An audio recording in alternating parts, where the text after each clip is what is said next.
Ja, kommen wir zum langen Schwert.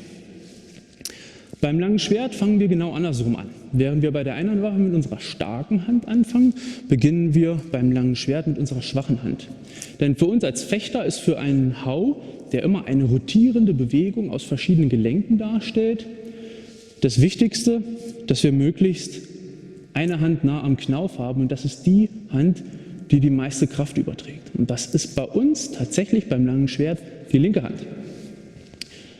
Wenn ihr da noch tiefer einsteigen wollt, empfehle ich euch mein Video über Schwertrotation. Das findet ihr sowohl auf dem YouTube-Channel als auch unter dem Video in der Textdatei oder im geschriebenen Text angehangen und verlinkt.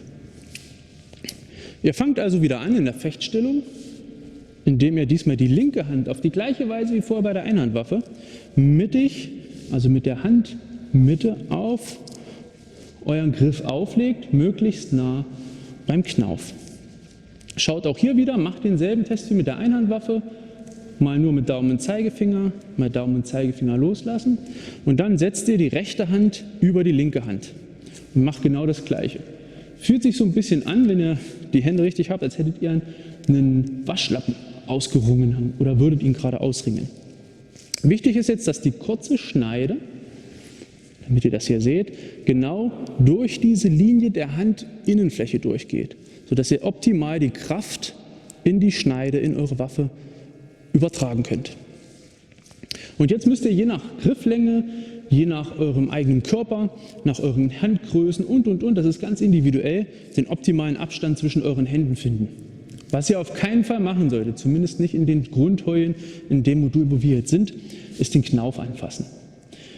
Denn wenn ihr den Knauf anfasst, dann manipuliert ihr euer Schwert. In dem Sinne, dass das Schwert dafür eigentlich geschaffen ist, wenn es ein gutes Schwert ist, die Heue ziemlich selbstständig zu hauen, indem wir nur Impulse geben, kraftsparend. Sobald ihr aber den Knauf anfasst, nehmt ihr einen der wichtigsten Beschleunigungspunkte der Waffe. Denn der Knauf ist am Ende eine Unterstützung in jeder Haubewegung, damit die Waffe besser rotieren kann. Also dass mehr Wucht in den Hau kommt. Auch wenn wir sportlich fechten, wollen wir natürlich jetzt keine übertrieben starken Heue üben. Es geht aber darum, effizient zu sein, kraftsparend. Gut, wir stehen also hier, haben das Schwert erstmal in der linken Hand, legen die rechte Hand auf, und dann können wir auch hier wieder dieselbe Übung, denselben Test machen, indem wir einmal Daumen und Zeigefinger wegnehmen und einmal die anderen 3 Finger wegnehmen. Und dann habt ihr auch hier euren Standardgriff. Und genau wie bei der Einhandwaffe habt ihr auch hier den Daumengriff, der dann logischerweise wieder mit der rechten Hand gemacht wird, indem ihr auch hier, wenn ihr in den linken Flug wechselt, den Daumen oben auflegt. Oder auch wenn ihr in den linken Ochs geht. Ich zeige euch das nochmal auf der anderen Seite.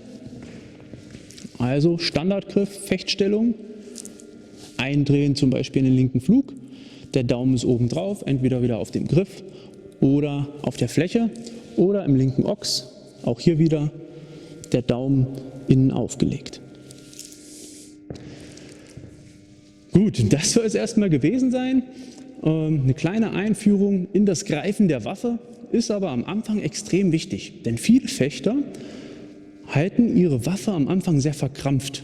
Und dieses Verkrampfen sieht der Fechtlehrer dann im ganzen Körper, und das führt am Ende auch zu einer schlechten Körperhaltung.